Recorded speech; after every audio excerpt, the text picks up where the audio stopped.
Hey there. We wanted to let you know that we'll be having conversations about trauma and that there's also some explicit language in this podcast. So please take care of yourself while listening.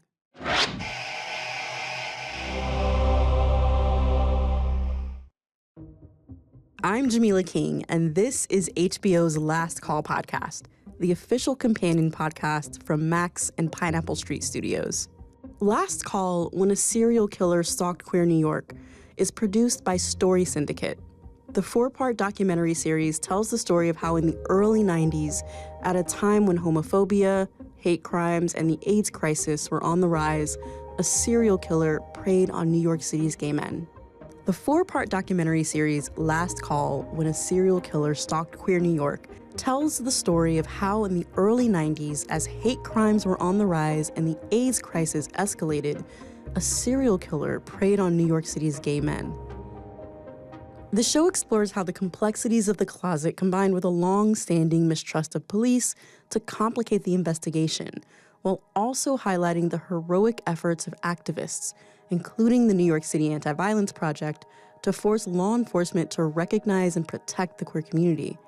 Now, to understand this story, you have to understand the attitudes of the times, when deep-rooted bias in the criminal justice system and the media distorted public perception of the victims, undermined the investigation, and enabled a brutal killer to prey on people whose love had been pushed to the margins.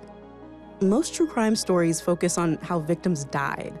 This is a series about the lives they lived. It's not just a story about murder. It's a story about relationships between queer folks and their families, friends, communities, police, and how their reactions and bias shape that narrative. And a little about me. I'm a journalist who's covered the criminal justice system, queer identity, and pop culture for more than 15 years. But I'm also part of a generation of adults who came into their queerness during this moment in the 1990s, either because we had openly gay aunts or uncles who gave our families the language for what we could become, or because the visibility of AIDS activism gave us the courage to become it. For me, it was both, which is why I couldn't wait to help tell this story, which I think can help us make sense of the renewed attacks against LGBTQ visibility and offer us ways to fight back. I'm going to be guiding you through the 4-part docuseries by breaking down the episodes with a number of guests, including some of the folks featured in the series, the people behind the camera, and experts who can give us insight into the past, present, and future of queer life in America. After every episode airs on Sunday nights, you can download the show. If you haven't watched episode 1, check it out before you listen to this episode. Later on, I'll be unpacking the themes of episode 1 with writer, lawyer, and activist Andrea Ritchie. The cops were definitely part of the problem, and I think what's becoming more clear is that they're definitely not part of the solution. There's no way for them to be part of the solution. But before that, I'm sitting down with series co-creators Anthony Caronna and Howard Gertler. Anthony directed all 4 episodes, and Howard was the executive producer and showrunner for the series. Hi, Anthony. Hello, hi. Hi, Howard. Hey, Jamilah. Let's just start at the beginning and talk about how you both got involved with the series, which is based on Elon Green's 2021 investigative book, Last Call. Anthony, was the book your introduction to this story? Yeah, I got sent the manuscript of Last Call, and I actually passed on it because I was so nervous about doing true crime. I had never done true crime, and I wasn't all that interested at the time in doing it. And I was also nervous about the possibility of re-victimizing the queer community. So it just felt like not the project for me. So I passed. And then almost exactly a year later, Howard asked me to go to dinner, and he reframed the entire thing for me. And he sort of said, I see this as being an opportunity to have it be more of a social justice conversation. And Howard, were you already working with Syndicate, the production company behind the series at this point? Syndicate, Dan Cogan and John Barden and Liz Garbus and Kate Berry sent me the book, and they were talking to HBO. And they said, okay, we think maybe there's a show. This was like pre-publication. There might be a show here. What do you think? So I read the book, and what was amazing about the book was that it was very victim-centric in its storytelling and really going deep into the lives of each of the victims. And I felt like I hadn't seen that before. But I also realized there was an incredible opportunity that the book started to get at in terms of queer history that we could take even further in a really complementary way that was really exciting to me. So there was the non-exploitative tone from the book that you mentioned, Howard, but what else did you and Anthony see the potential to do when you sat down and talked about this series over dinner? Picture's worth 1,000 words, right? And one of the opportunities here was the wealth of archival material. For example, we use a lot of Gay USA news footage, and Andy Hum, one of our subjects, was one of the anchors with Ann Northrup of Gay USA. Probably not a program goes by on Gay USA when we don't talk about the rising tide of anti-gay and anti-lesbian violence. Gay USA is a weekly 1-hour news show about everything that happens in the LGBTQIA community. The brutal beating of Michael Zappalori. And practically every activist character in our show at one point or another appeared on Gay USA. And it's very different when you see that story through the lens of queer-led community media than, let's say, a tabloid headline, which is what the story had mostly been relegated to at that time. There were just all these great audiovisual opportunities to tell the story that just make it a very emotional experience as well. To what Anthony said about his initial reservations around true crime, were there any trappings or tropes of the genre that you decided as a team you wanted to avoid with this series? Like parameters we set as a team was to not do anything that would re-traumatize the family members and the loved ones of the victims, and not to re-traumatize or traumatize the queer community, which some of these images and storytelling modes have the potential to do. I think from the beginning, Howard and I were very clear about what we did and did not want to do, which was pretty divergent from, I think, what a lot of true crime does. And then I cannot praise our team enough. They all felt the same way. They were all very sensitive to the subject matter and being very delicate and being very careful with how we tell this story, not only for the families and not only for the victims, but for the queer community too. So it just meant using a certain degree of restraint in terms of the imagery that we used and how detailed we got into the brutality. I mean, these crimes were really brutal. There's only so much you really need to know about it to understand that it was brutal without having to go into that, to go into that detail. And that was not why we were making the show. So we just said, okay, let's use these parameters and think about if a family member is going to watch an episode of this, how would they feel about the show? And we wanted them to feel, for example, proud of their participation in the show and something they could stand by. Well, on that note, let's get into the plot of this first episode. I think it's important to establish the era that we're in. It's New York City, early 1990s, and in some ways a very different queer scene, in part because what becomes very clear in the show is just how important physical space is for queer community at the time.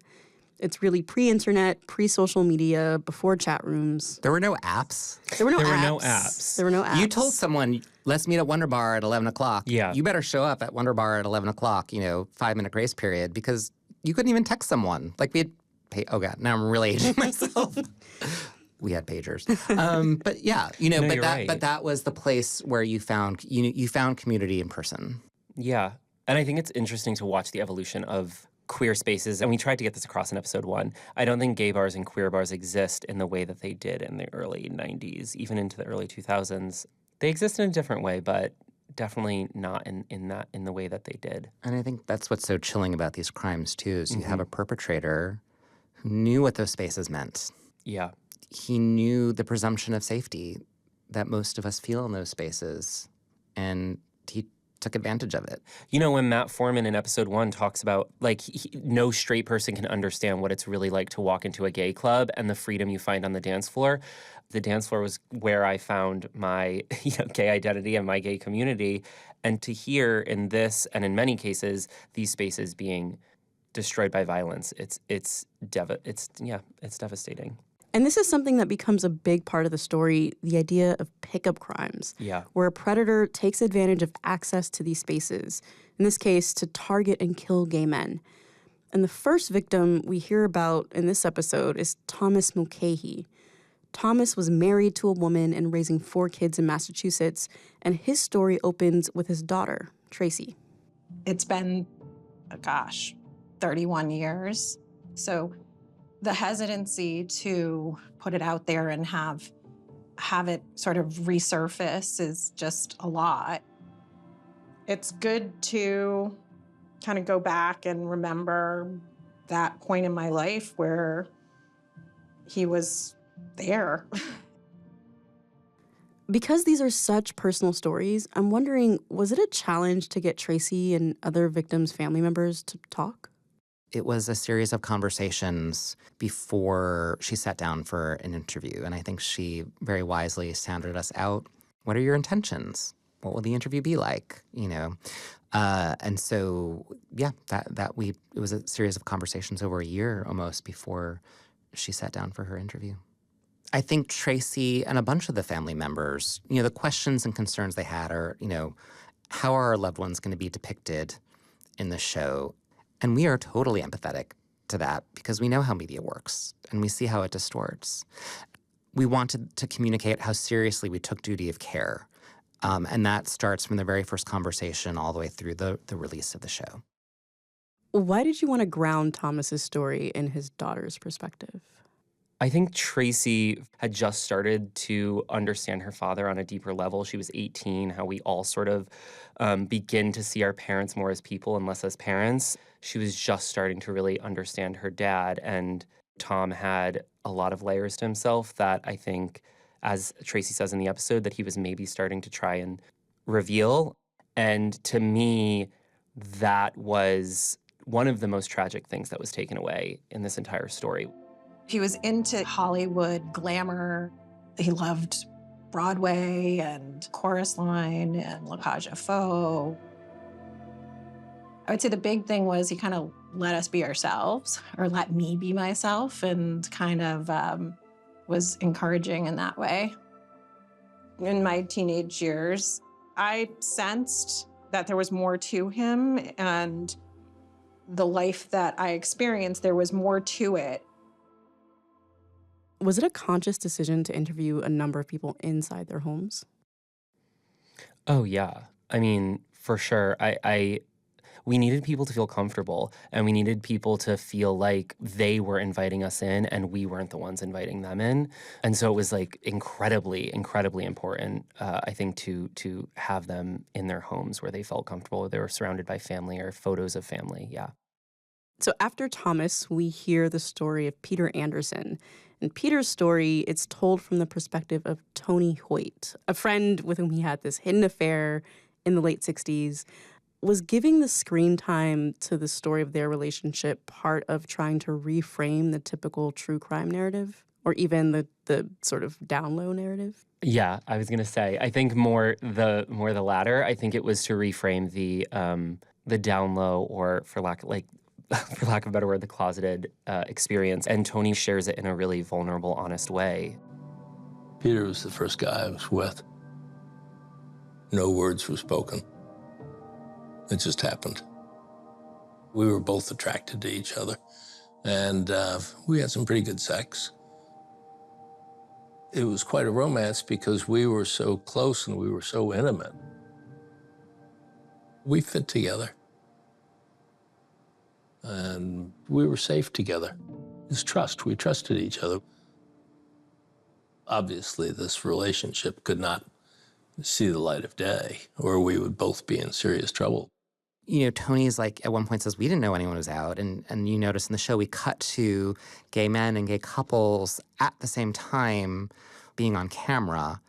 These two experiences were happening at the exact same time. It was a very complicated inflection point in our history, and Tony sharing that story with us allowed to actually tell that wider story. So let's move to the cops. There's a fascinating moment near the end of the episode where, Anthony, you're talking with Carl Harnish, a former sergeant for the Pennsylvania State Police who was involved in the case. And you have this exchange with him. Anything that I didn't ask that you think I should have asked?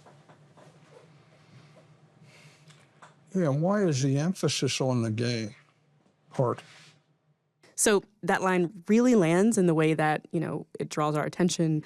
What were you trying to emphasize with that moment by including it?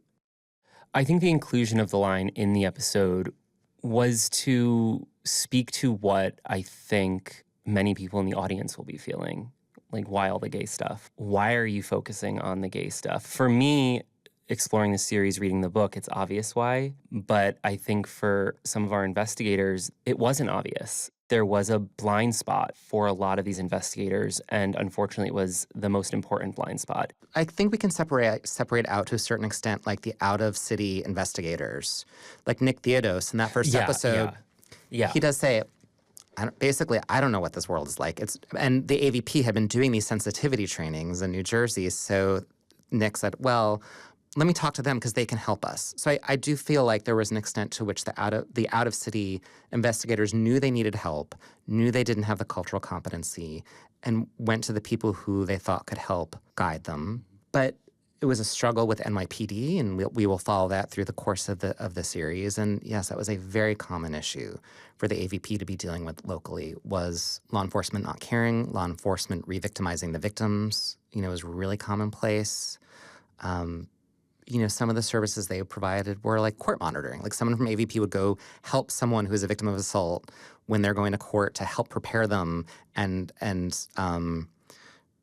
engage with a system that just was homophobic. And I mean, you see it in the episode, didn't care, So how does it feel for the show to be out in the world? I'm going through a lot of emotions lately about it. I think before I started this, after I met with Howard, I weighed, would it be better to not tell the story or to tell the story? I really sat for a long time. I talked to my partner about it. It was on my mind for weeks and weeks before I really jumped into this. And everything kept going back to it's just far more important to tell this story in the way that I knew Howard and I could than not tell it at all. It's such a precarious time for queer folks right now. Yeah. It's even more precarious than it was when we started the development of the project a couple of years ago. And I guess that goes to the question, well, why tell a story about violence against queer people in this environment? And I think there are important takeaways for the community and for allies about how you confront this violence and how you comfort and take care of people who've been victims of it or their family members have been victims of it, and actually finding strength in that. Well, thank you both for chatting with me today in the studio, and more importantly, for making this incredible, incredible series. Thank you. Thank you.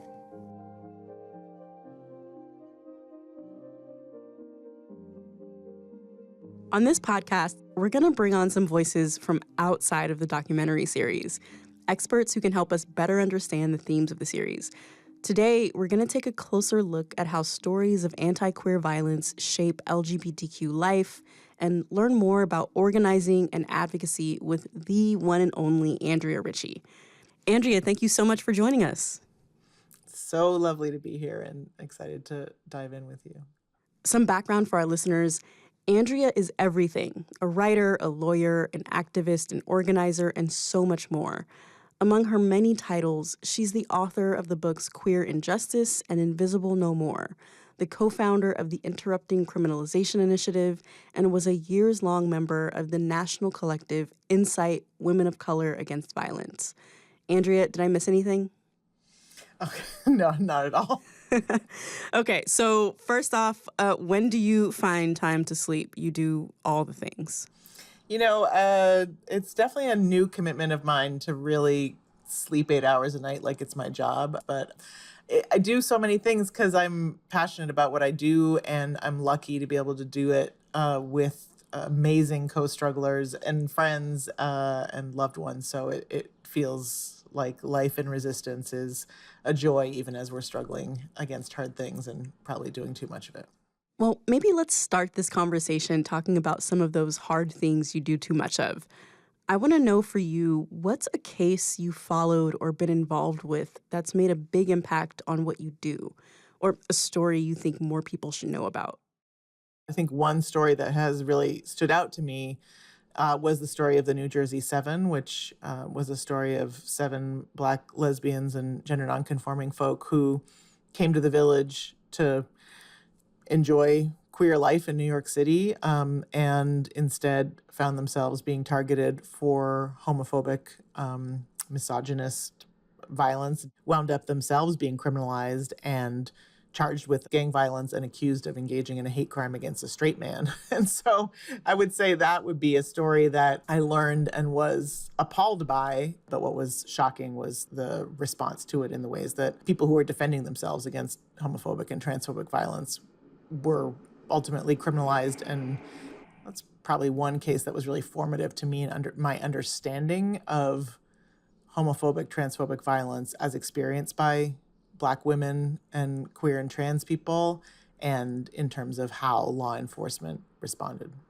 You know, as you're talking, I can't help but think about some other names that come to mind. So Cece McDonald, who is a Black trans woman who was charged in connection with protecting herself against transphobic violence. And then Zakiya Gunn, who was a New Jersey lesbian who was killed in 2003, which was around the time I first started coming to New York. So I feel like so many of our stories of coming out and coming into queer space also coincide with stories of learning about queer tragedy and violence targeted at queer people. Definitely. And I think, Zakiya Gunn that instance happened right before the New Jersey 7 case. And the New Jersey 7, when they were talking about why they reacted the way they did to the harassment and then the threat of violence, and then the actual physical assault against them by this man, was because they had Zakiya Gunn in their mind and they thought they might die in that moment. And that's why they defended themselves in the way that they did, because someone from their town had just been killed in a similar attack and who shared so many characteristics with them and who was in community with them. And so many of us are shaped by these stories and what we know about them and what we know about the consequences or the outcomes. So one thing I've been thinking about while watching this series is how physical violence was, at least for me, growing up in the 1980s, 1990s. It was so intertwined with my first exposure to queer people in public.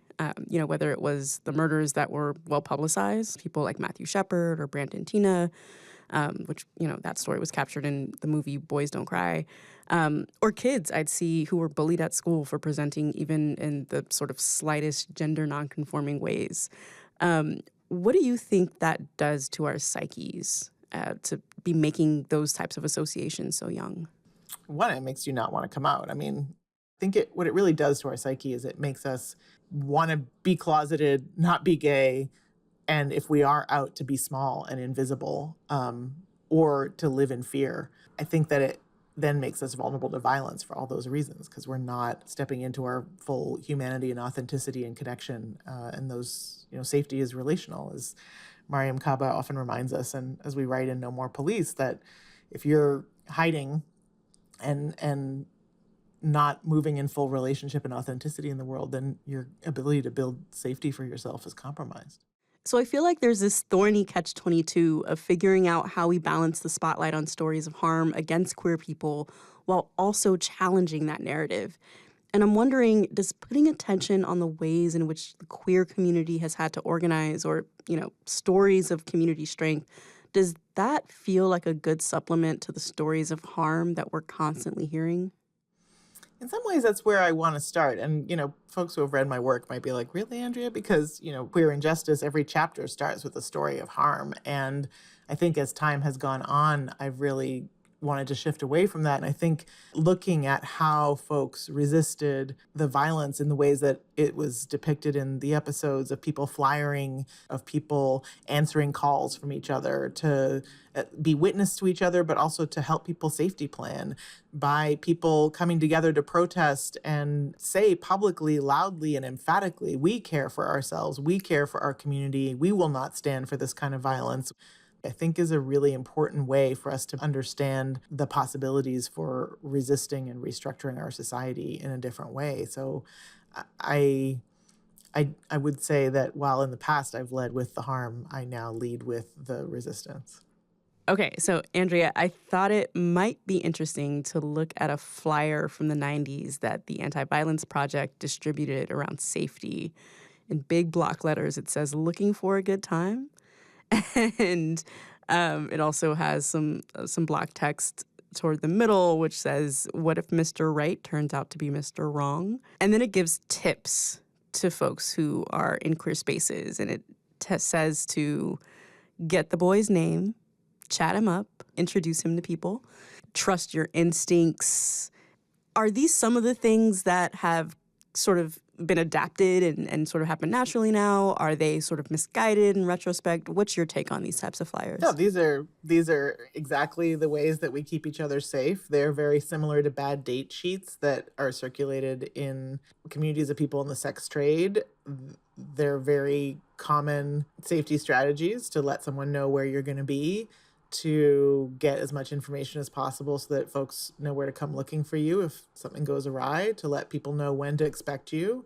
But most of all, to really hone our instincts. And this is a little bit what I was mentioning about why forcing people into the closet and criminalizing people creates greater vulnerability to violence, which is that if you don't want anyone to know what you're doing, then you're certainly not going to be showing someone off to friends. You're not going to be telling them where you're going. You're not going to be saying, I'm going to the townhouse bar and I'll be back by 1 a.m. And if I'm not, you should go look there and you should ask the bartender this and the piano player that and who I left with. Like, that's not something that's possible when your very existence is criminalized. And that's why decriminalization for us at Interrupting Criminalization, for instance, is the greatest safety strategy there is, because you're creating opportunities for people to be in community and to be creating safety with each other, in relationship with each other. So I think these are the exact kinds of things that we need to be creating for each other. And it also reminds me of the public health department's like how to have sex during COVID fact sheet that everyone was talking about at the beginning of the pandemic that frankly folks should still be looking at. But that kind of frank decriminalizing, destigmatizing set of tips is actually the most effective at reducing harm and preventing harm. So the series captures a snapshot of the early 1990s. What do you think has changed the most since the 1990s? Has it been the organizations, the tactics, the funding?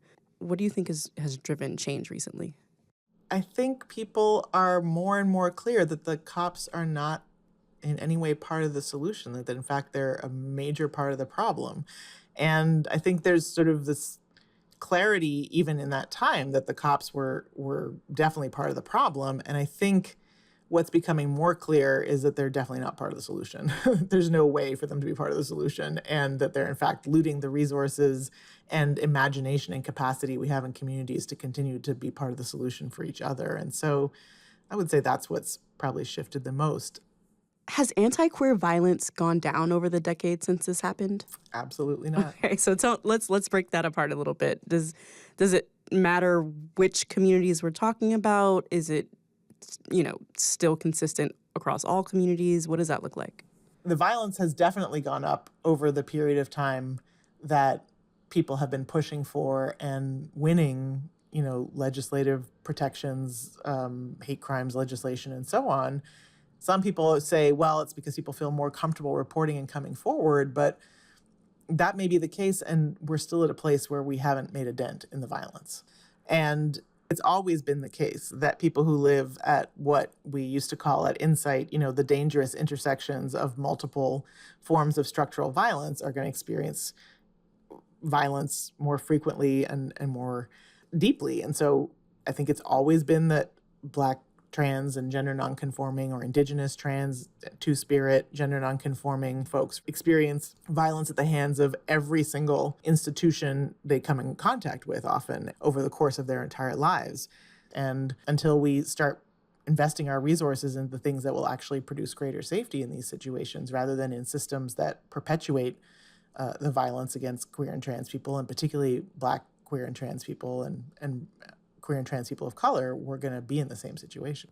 So this documentary series is all about reframing the narrative.